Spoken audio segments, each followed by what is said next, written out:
Ana Fabiano es embajadora de la denominación Rioja en Estados Unidos, asesora comercial senior y fue la primera estadounidense contratada por la Oficina Comercial de la Embajada de España y además se convirtió en una de las 3 fundadoras de Wines from Spain y durante más de 25 años ha viajado por toda España. Ha investigado en profundidad sobre la industria vitivinícola de nuestro país, con especial dedicación profesional a la región de Rioja. En 2007 obtuvo una certificación de maestría en lengua castellana, credencial que le permitió investigar y escribir en 2012 el que es el primer libro y único hasta el momento que una editorial estadounidense ha dedicado a nuestra región, a la de Rioja, The Wine Region of Rioja.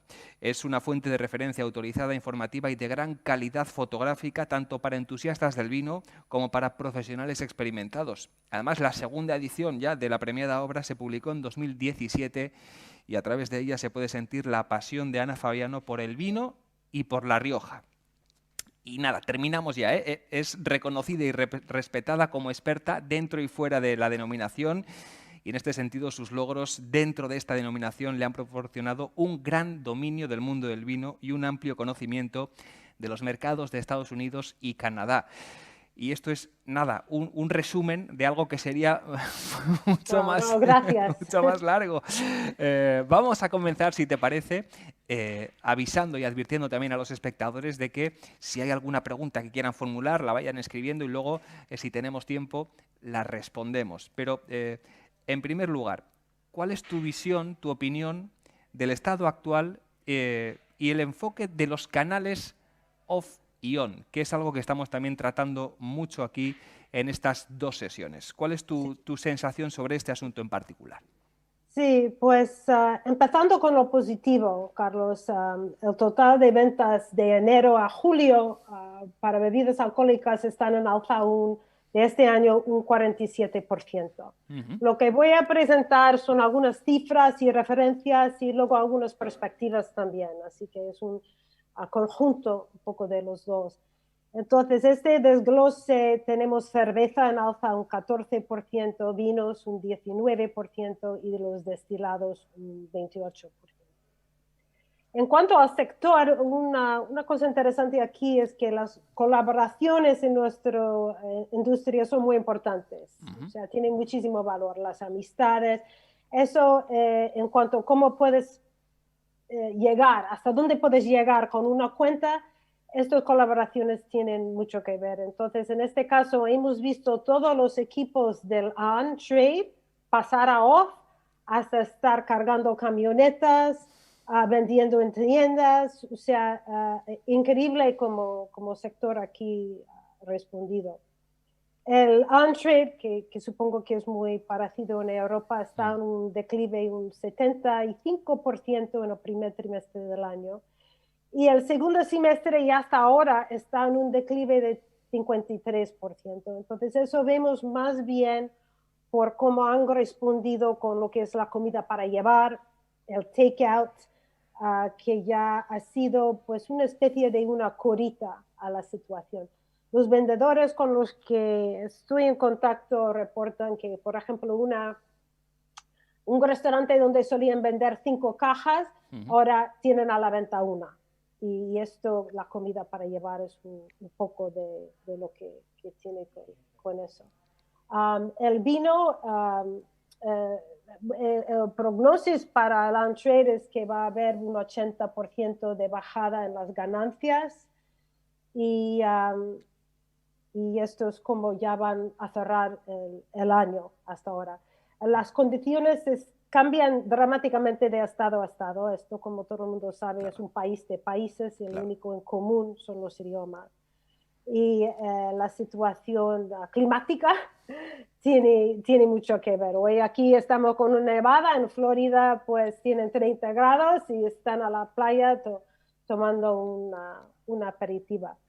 En cuanto al off-trade, Ujú. el e-commerce, el e-con ha aumentado muchísimo y la tienda virtual y eso ya vamos a hablar un poco más de lo que eso significa. Y lo que ha sido más reto con el off-trade aquí ha sido la infraestructura, la logística del almacenamiento, de las llegadas del producto, de poder responder a este crecimiento de de 3 dígitos en muchos casos. En los canales off, el supermercado, obviamente en este país los grandes almacenes tienen muchísimo poder de venta en agroalimentario y en vinos también. Y el promedio, el cliente ya está visitando la tienda pues mucho menos, o sea, haciendo donde solía visitar 3 veces, ya está haciendo una visita, pero comprando 3 veces más.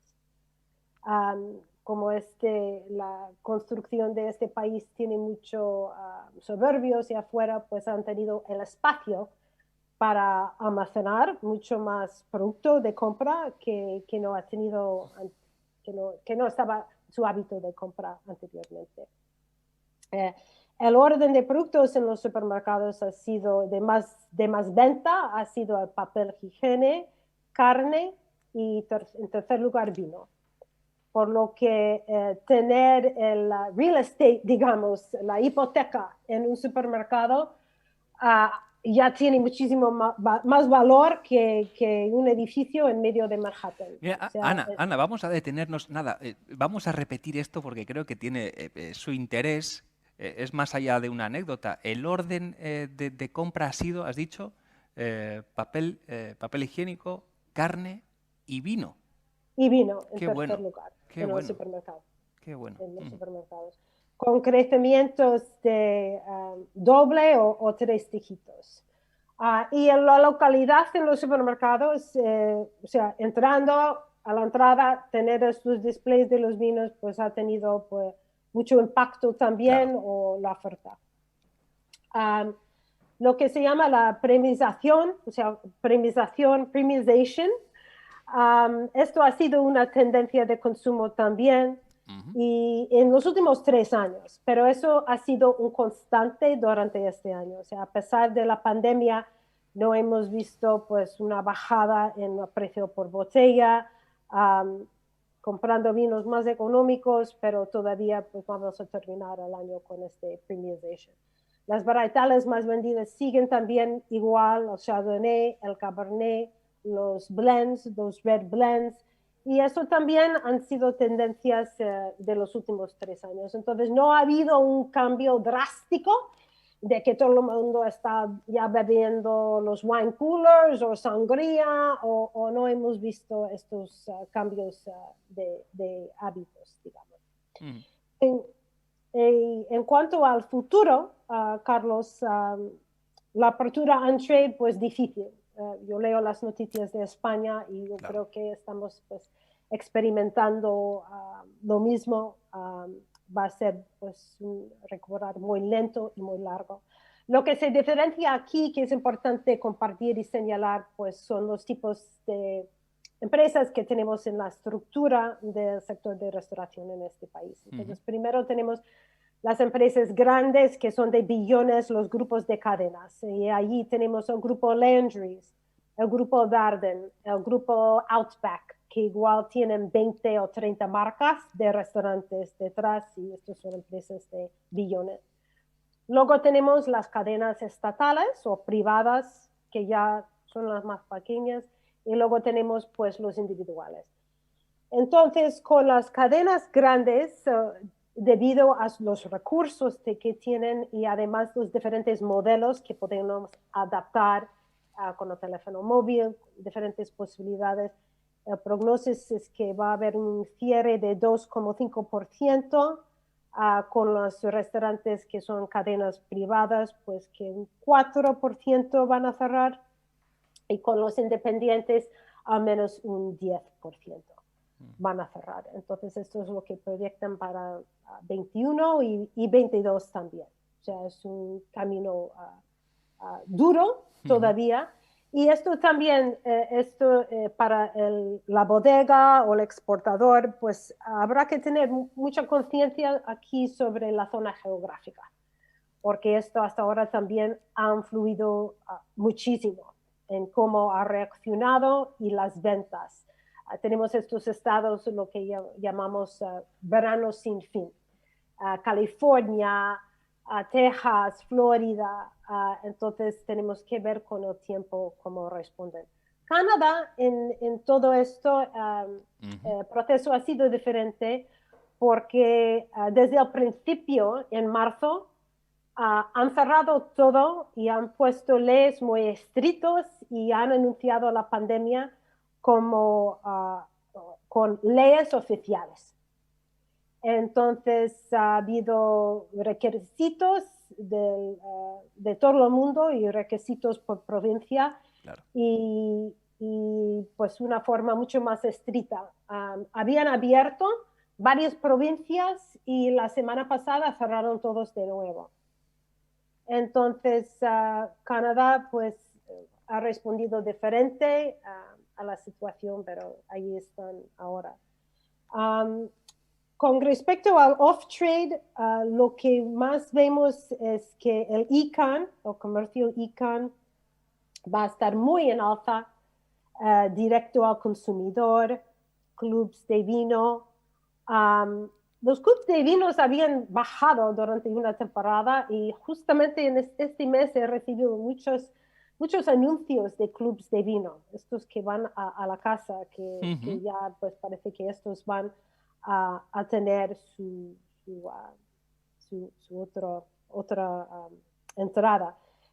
Con respecto a España, dado de que, como bien has dicho, que he trabajado para el gobierno, he tenido mucho de mi trayectoria en proyectos sectoriales, la inversión por parte del gobierno en acuerdos con e-commerce, los suministradores o colaboraciones en e-can, sería algo interesante para estudiar, realmente, porque aparte de la tecnología, el post-COVID está aún más aumentando esto que no hay vuelta.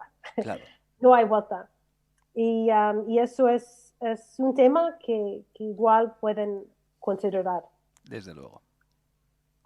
La tecnología pues va a ocupar un lugar muchísimo más amplio en todo y ven que las cadenas o las tiendas que van a tener más futuro son los que van a poder responder con la tecnología que funciona de forma suave, fácil, sin baches y con creatividad. Y esto, cuando hablamos de los hábitos del consumidor, podemos ya tocar este tema. Fantástico, sí, porque es el Otra vez. tercer asunto que nos apetecía también abordar contigo. Has hablado del enfoque de los dos canales, esa visión sobre el futuro del sector, pero hay muchos espectadores pendientes de eso, el consumidor. ¿Cómo observas tú esa acción, esa actitud del consumidor de vinos en esos mercados que también conoces? Pues bueno, primero la tecnología pues va a tener una parte muchísimo más importante y todos tienen que innovar, hay que innovar. Y uno de los temas más destacados con respecto al consumidor es que anteriormente lo que ha mandado con el consumidor ha sido precio y facilidad, ¿no? Esto ha sido en todos los canales, supermercados, en tiendas, o sea, compitiendo con la otra tienda en la otra manzana. Todavía en Nueva York tenemos el detallista independiente, que en muchos otros estados no existe o existe en poco. En Texas, por ejemplo, es 85% de la venta son cadenas, y aquí en Nueva York es al opuesto. Entonces, el tema del precio siempre ha sido lo que ha dominado, precio y facilidad.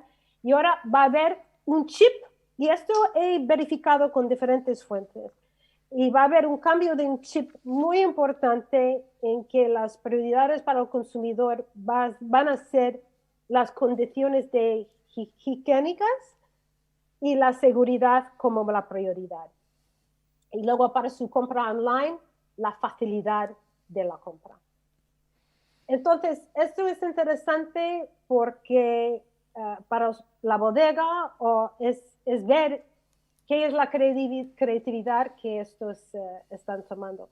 Y luego la tienda, sea cadena, no va a haber tanto fidelidad del consumidor. O sea, si no tienen esas condiciones, Cambiarán, van a ¿no? pasar. Claro. Van a pasar a otro, van a pasar a otra Marca. oportunidad y buscar otro. No hay fidelidad cuando ya están buscando con este cambio de compra significante. Y luego el comportamiento del consumidor, esto es lo que vemos. También va a ser largo, hay el aspecto psicológico, hay el aspecto de sociología, pero la tecnología y la experiencia van a tener mucho que ver. Actualmente, el comportamiento del consumidor, podemos hablar de también lo que tienen previsto es que va a haber una cultura, lo que se llama aquí más de homebody. No sé cómo se traduce eso en castellano, pero el que le gusta estar en casa, Sí. que les ha puesto al español. En español es ser un tipo casero. Casero, un tipo casero, que no se le ha puesto a la cultura española. Bueno, no te creas, que esta pandemia nos ha metido a muchos en casa y ahora estamos con la manta, el sofá, las series de internet y las películas. Exacto, y ese es el perfil, ¿no? Ese es el perfil. Exacto, y eso en general pues ha definido más el americano, pero aún más. Entonces, esa manta con su café, con todo allí, pues dice que esta cultura del homebody que va a ser en alza. O sea, va a ser en alza y que va a continuar hasta cierto punto y ampliar.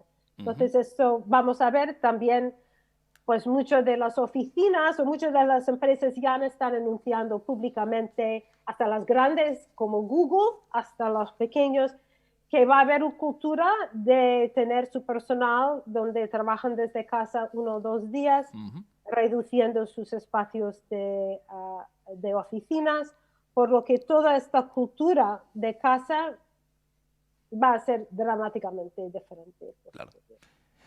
Hay algo también que se ha hablado aquí durante las distintas sesiones, los ponentes que nos han acompañado como tú, que es un concepto clave, las experiencias en torno al vino.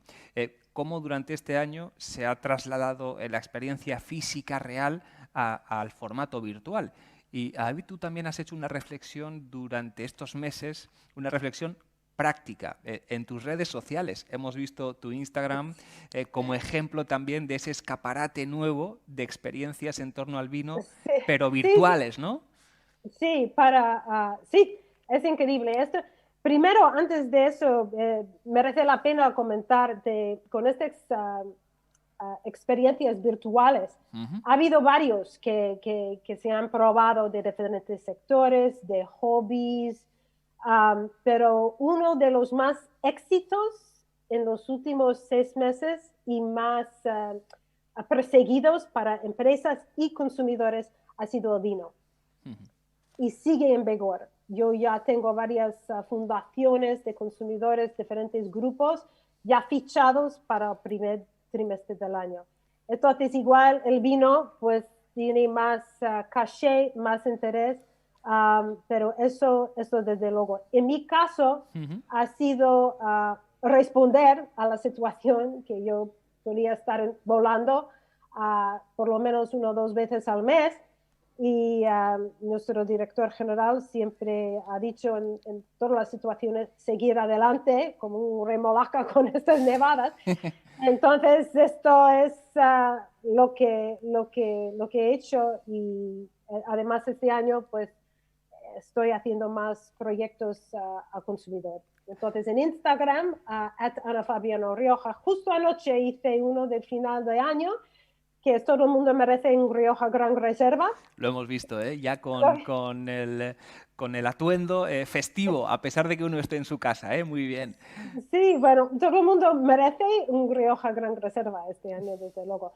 Pero estos van a seguir. Y también lo que es interesante señalar, Carlos, que están proyectando también que va a haber estas experiencias virtuales como híbridos también. Como donde igual de una empresa o asociación se juntan para un evento 5, 10, 50 personas, sí, pero luego juntan al resto a nivel virtual. O sea, claro, hybrid projects where you're having part of your audience physically there and then part of them joining in, es algo también que está. Qué bueno, pues tomen nota, @AnaFabianoRioja, van a descubrir, si no la conocen, a una extraordinaria embajadora no solo de los vinos de la denominación Rioja, sino de este universo extraordinario que es el de un producto que nos apasiona. Mira, ha llegado alguna pregunta, no sé si quieres precisar algo de lo que has dicho o damos paso a alguna de las preguntas que tenemos.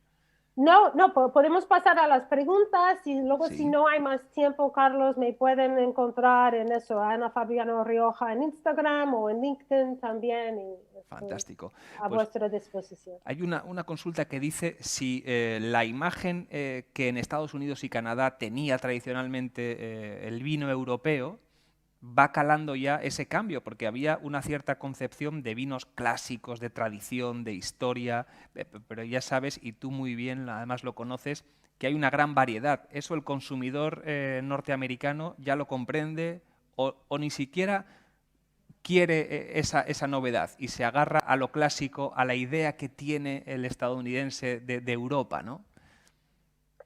No, yo creo que la diversidad de la oferta de España Ujú. se aprecia y se entiende. Y eso además es que INFE, antes que era predecesora a IFEX, IFEX, las bodegas, los grupos regionales han trabajado durísimo, mucho y extensivo para llegar a eso. Entonces yo creo que eso ya se entiende que hay gran diversidad de oferta, diversidad en tipo de uvas, variedades Ujú. de uvas y calidad. Y el tema de relación precio-calidad-value es algo que no me gusta y no me gusta posicionar a España ni Rioja en esas palabras precisas. Pero yo creo que como yo siempre, lo he puesto en mi libro también, a lo que a mí me gusta definir es un moderno clásico. Claro. A polarizar y separar traditional, modern, es demasiado antagonista, Ujú. demasiado extremo. Y nuestras interpretaciones, fíjate, el primer vino del mundo de Wine Spectator, que ha sido seleccionado de los cientos de miles de vinos que presentan. Solamente ficharte en uno de los top 100 es un gran honor. Claro, Ser el primero del Wine Spectator claro. y que ha sido un gran reserva de Rioja del equipo de María Vargas, que eso ha sido su objetivo desde el principio, mantener la definición de Murieta, pero de forma Exacto, moderna, exacto. llevarlo al siglo XXI. No Eh, sé si... sí, sí, perfecto. Una última cuestión, que estamos ya consumiendo los minutos de esta charla contigo en directo desde New York City, desde Nueva York, en el primer día de nevada allí en, en esa ciudad fantástica. Nos preguntan también si la competición, la competencia entre marcas y entre regiones es tan dura como parece desde aquí, porque los vinos españoles tienen la competencia de vinos chilenos, australianos. ¿Tú eso lo ves así en el mercado americano? ¿Hay esa competitividad tan dura? Sí, es una jungla. Jungla. Es una jungla. Es una jungla y eso es la realidad del mercado. Parte de eso que entra en esta conversación es la gran consolidación de los canales de distribución en Claro. este país. Cuando yo empecé, habían más de 700 distribuidores, cada uno con su estado, y hoy pues hay dos grandes distribuidores controlando 80% de los vinos en los canales de distribución. Dos controlan el 80%. Sí. Ujú. Entonces se está hablando de Southern y RNDC. Entonces esto ya para entrar en el mercado no es de un pensamiento tradicional. Acceder al mercado tiene mucho más otros factores Claro. que tienen que ver. Pero la oferta de España es, es muy grande, muy positiva, de mucha calidad, mucha diversidad y, y hay mercado.